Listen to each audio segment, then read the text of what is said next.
मैं एक ऐसे महापुरुष को ढूंढ रहा हूं जो विद्वान होने के साथ साथ निश्चल, निष्कपट और निष्पक्ष भी हो। सत्य तो यही कि जो स्वयं चोरी करता है वही दूसरों को भी चोर समझता है। बताइए, क्या आपने कभी चोरी नहीं की? ये सांप तो अत्यंत चतुर और चपल निकला। उसने तो मुझे फंसा ही दिया था।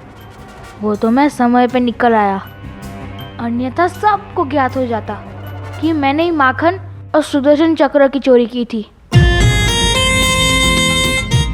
नहीं, किसी को ज्ञात नहीं होना चाहिए कि सुदर्शन चक्र और माखन की चोरी मैंने ही की थी, अन्यथा अनर्थ हो जाएगा। सब मुझसे कितना प्रेम करते हैं और माँ राधा और मामा श्री कृष्ण का तो मुझ पर से विश्वास ही उठ जाएगा। जैसे सांप ने मोदक छिपा दिए थे, वैसे मुझे अब सुदर्शन चक्र को छिपा देना चाहिए। आखिर कब तक सुदर्शन चक्र को अपने उदर में लेकर घूम सकता हूँ मैं?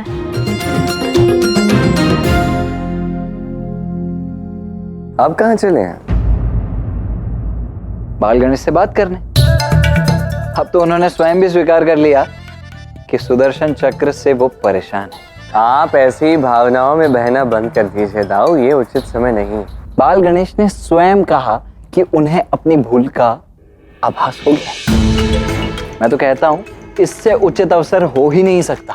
हम अभी जाते हैं, अभी जाकर उनसे सुदर्शन चक्र मांग लेते हैं और उन्हें उनकी इस पीड़ा से भी मुक्त कर देते हैं। तुम नारायण होकर बिना सुदर्शन चक्र के ऐसे कब तक घूमोगे का? वैसे भी महादेव ने बाल गणेश का दायित्व तुम्हें सौंपा है, तो जाओ, जाकर अपना दायित्व पूर्ण करो।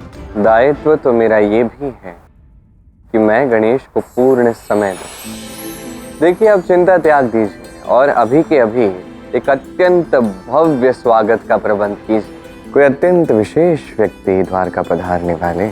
अब कौन आने वाला है द्वारका? वो जो अत्यंत महान है, वो जो मेरे भी पूज्य हैं दाऊ। ये कौन है काना? जो तुम्हारे भी पूज्य है? ऐसा करता हूँ, मैं सुदर्शन चक्र को इस जल में छिपा ही देता हूँ। ये उचित स्थान होगा चक्र के लिए। महाराजा के कक्ष में कोई नहीं ढूंढ पाएगा सुदर्शन चक्र को, स्वयं मामा श्री भी नहीं।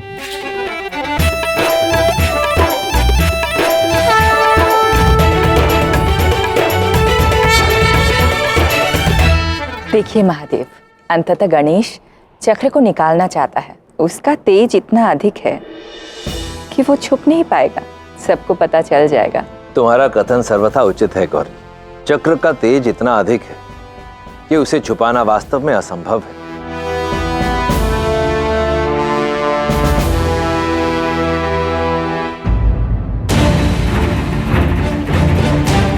गणेश, आप यहाँ क्या कर रहे हैं?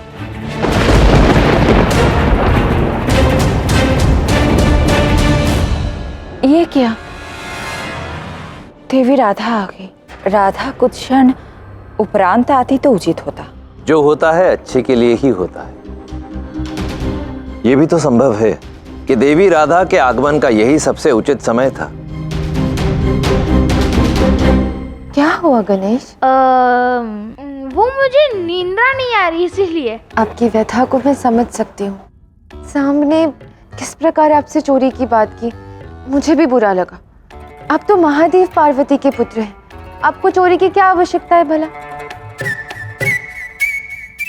हाँ माँ राधा, मैं और चोरी क्यों करूँगा? मुझे चोरी की क्या आवश्यकता? अपने उचित का अभी। चलिए, मैं आपको सुला देती हूँ, आइए।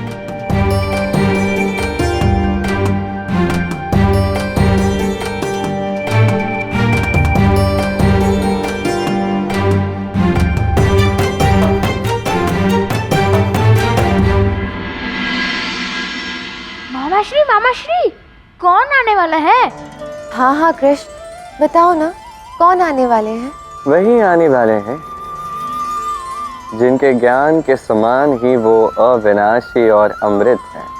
वो महान तपस्वी, वो महान ज्ञाता आज द्वारका की धरती पर पधार रहे हैं।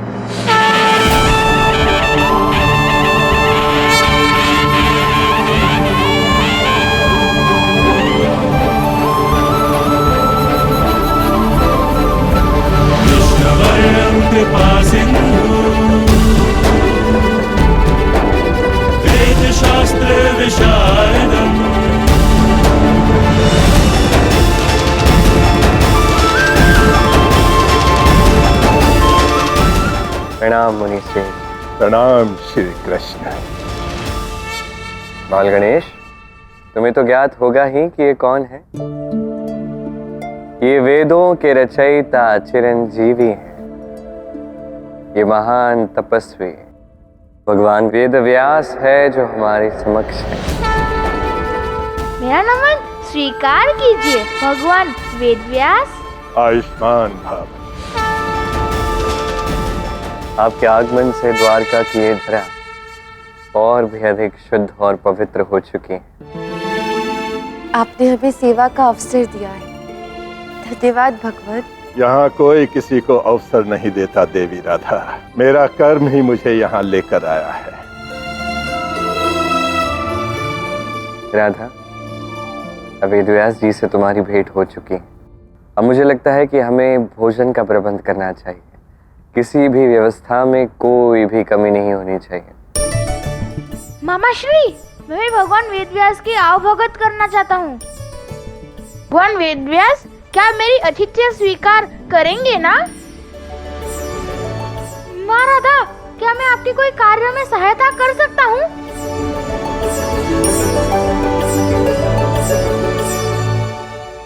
श्री कृष्ण, आप मेरे यहाँ आने का प्रयोजन तो जानते ही होंगे। अवश्य ज्ञात है मुनि श्रेष्ठ। आप चाहते हैं कि आपके स्वयं के श्रीमुख से जो भी संबोधन आप करें, कोई विद्वान उसे लिखे।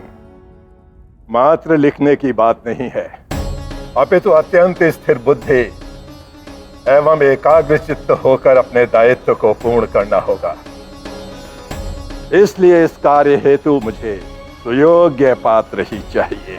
यहाँ एक अत्यंत कुशल बालक है जो स्थिर बुद्धि और एकाग्रचित होकर अपना कार्य करेगा। ये एक महान उत्तरदायित्व का कार्य है, भला इसे एक बालक कैसे पूर्ण कर पाएगा?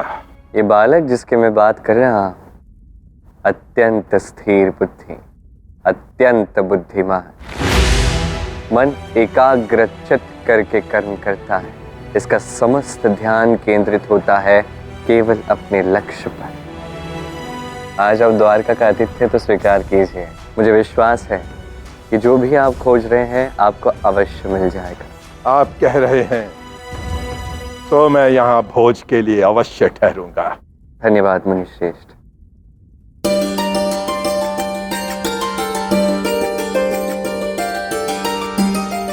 मुनि श्रेष्ठ, भोजन ग्रहण कीजिए। यहाँ का भोजन अत्यधिक स्वादिष्ट होता है। मैं अवश्य भोजन ग्रहण करूंगा, परंतु अकेले नहीं, आपको भी मेरे साथ भोजन ग्रहण करना होगा। आइए बाल गणेश, मुझे अपने साथ भोजन ग्रहण करने का सौभाग्य दीजिए।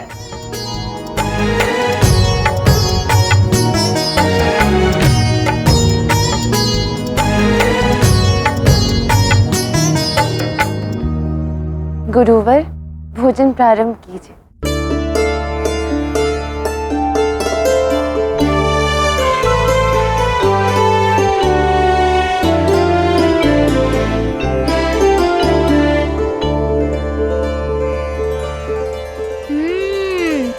अत्यंत स्वादिष्ट है। अरे वाह वाह वाह वाह, क्या आप सब प्रतीक्षा किस बात की कर रहे हैं? चलिए ढोल बजाइए। ये तुम क्या कह रहे होगा ना?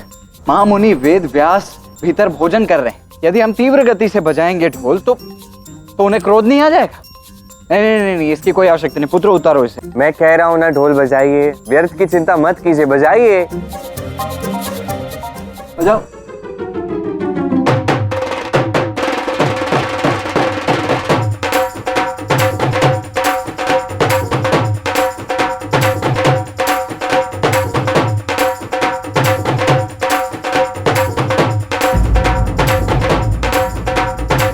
भोजन के समय इतना कोलाहल कैसे हो रहा है?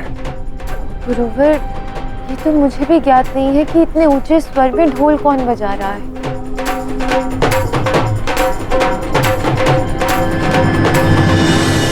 ये सब क्या है? क्या चल रहा है? आप सबका बल कहाँ गया? गिर गया कहीं पे? अब तो बलराम है दाऊ, आपको तो ये बताने की आवश्यकता नहीं है। ऐसा लग रहा है जैसे आपने भोजन ही नहीं किया है। थोड़ी शक्ति लगाइए, तीव्र गति से बजाइए, दूर दूर तक ध्वनि जानी चाहिए।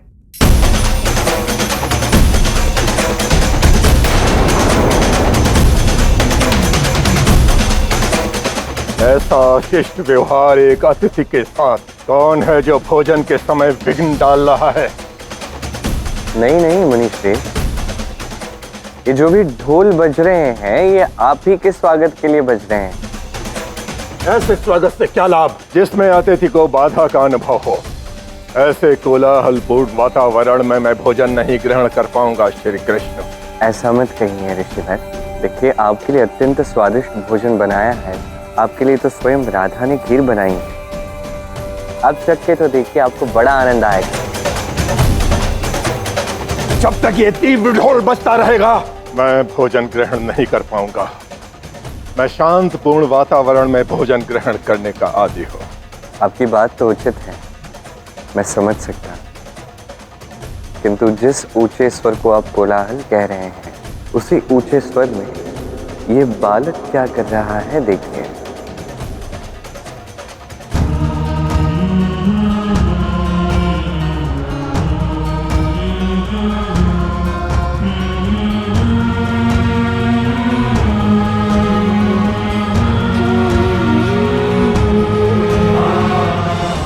ये बालक स्थिर बुद्धि के साथ एकाग्रचित्त मन से भोजन ऐसे कर रहा है जैसे मानो कोई ध्वनि इसे सुनाई ही न दे रही।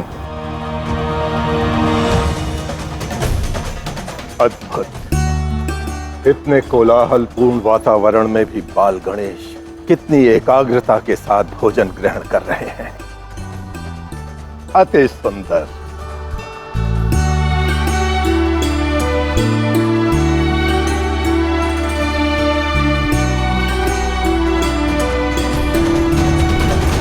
पिताश्री, अब बस हो गया। अब इससे अधिक स्वागत हम नहीं कर पाएंगे। अब हो गया। ग्रीवा में अत्यधिक पीड़ा होने लगी है पिताश्री। मुनिश्रेष्ठ, आपका यहाँ सब अत्यधिक सम्मान करते हैं। मैं चाहता हूँ कि वो सम्मान मुझे भी मिले। मुनिश्रेष्ठ, मुझे ये बताइए कि कैसे मैं आपकी भांति सम्मान प्राप्त कर सकता हूँ। पहले ये बताइए बाल गणेश, कि इतने कोलाहलपूर्ण वातावरण में भी आपको तनिक भी क्रोध नहीं आया, बाधा उत्पन्न नहीं हुई, और आपके इतने बड़े कान होते हुए भी ढोल का तीव्र स्वर आपने अनुभव नहीं किया? ढोल? मुनिश्रेष्ठ, आप कौन से ढोल के विषय में बात कर रहे हैं? मुझे तो किसी ढोल के स्वर सुनाई नहीं दिए। तुम्हें इतने तीव्र स्वर में बजने वाले ढोल की ध्वनि सुनाई नहीं दी?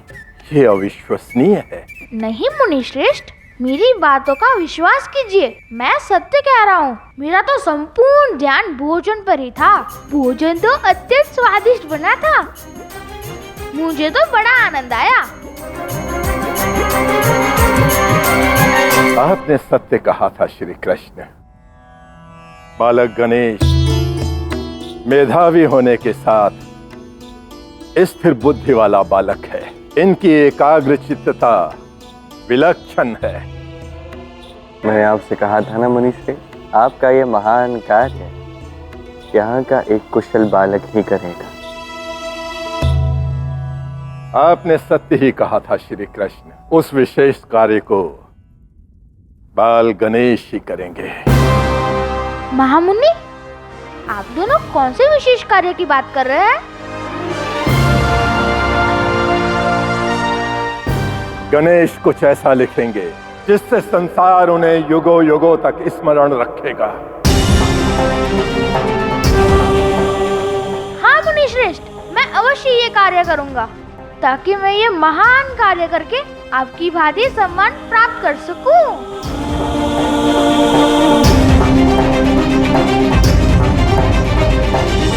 इतना बड़ा दायित्व बाल गणेश कैसे पूर्ण करेंगे महादेव? मुझे तो चिंता हो रही है कि मेरे पुत्र को महामुनि वेद व्यास ने इतना बड़ा कार्य सौंपकर किसी दुविधा में न डाल दे। हाँ गौरी, कार्य तो वास्तव में अत्यंत कठिन दिया है उसे, परंतु ये भी स्मरण रखो कि यदि स्वयं गणेश को ये कार्य सौंपा गया है तो अवश्य इसमें कोई शुभ छिपा होगा। अब देखना ये है कि इस कार्य के माध्यम से श्री कृष्ण हमारे गणेश को क्या संदेश देते हैं, क्या शिक्षा देते हैं।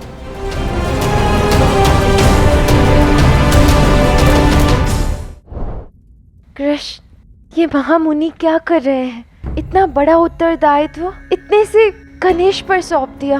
कहीं गणेश से कोई त्रुटि हो गई और महामुनि ने उसे श्रापित कर दिया तो? ऐसा कुछ नहीं होगा।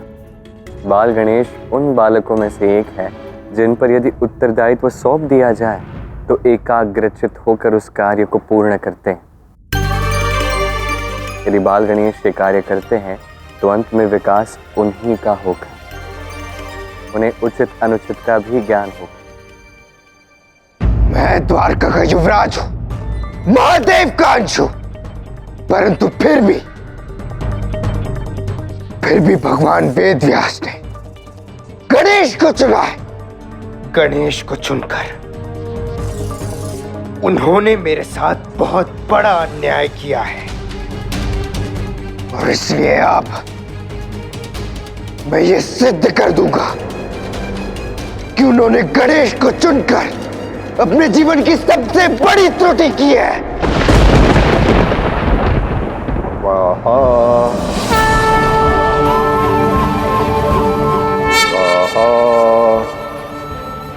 ये तो बस हमारा सौभाग्य है था।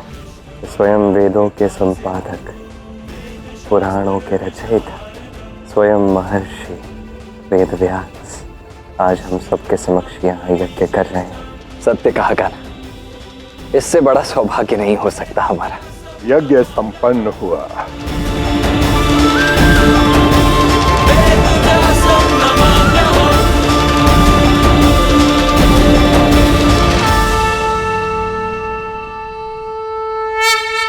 पुष्पों की वर्षा, आज तो आनंद ही आ गया।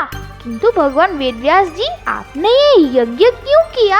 मुझे तो आपके साथ मिलकर लेखन का कार्य जो करना था। कोई भी शुभ कार्य आरंभ करने से पहले यज्ञ करते हैं। यज्ञ अंधविश्वास नहीं, कार्य केवल इसलिए नहीं करना चाहिए कि किसी ने कह दिया, अपितु इसलिए करना चाहिए कि आपको समझ में आया। हमें हमारे मन मस्तिष्क में निश्चय और संकल्प करना होता है, इसलिए यज्ञ करते हैं ताकि मन में बड़ा दृढ़ निश्चय बन जाए। और देवी देवता यज्ञ प्रिय हैं, वो भी फिर हमारे कार्य में साथ हो जाते हैं। आपने सत्य कहा। हमें किसी भी बात, किसी भी कार्य को समझ के करना चाहिए, ऐसे ही किसी के कहने पर नहीं। तो भगवान व्यास, आप गणेश को उसका कार्य समझा दीजिए।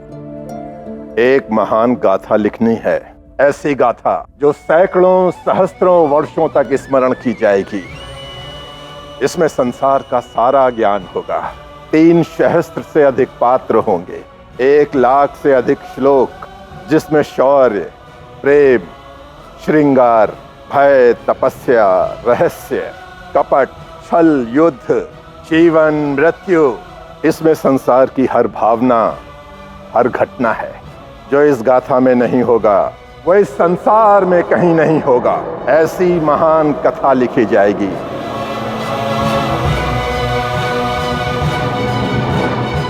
1 लाख श्लोक? आप क्या संपूर्ण भारतवर्ष की कथा सुनाएंगे? भारत की नहीं, महाभारत की कथा सुनाऊंगा।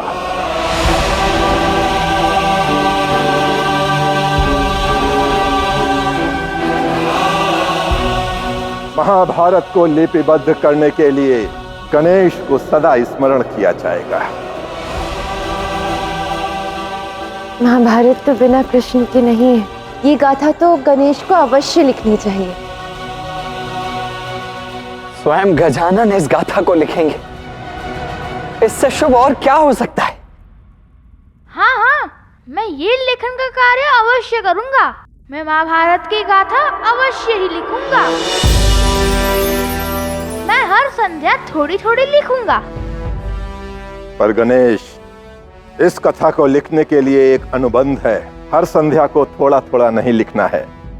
एक बार हम लिखना आरंभ करेंगे तो कथा समाप्त करके ही उठेंगे, कोई विराम नहीं।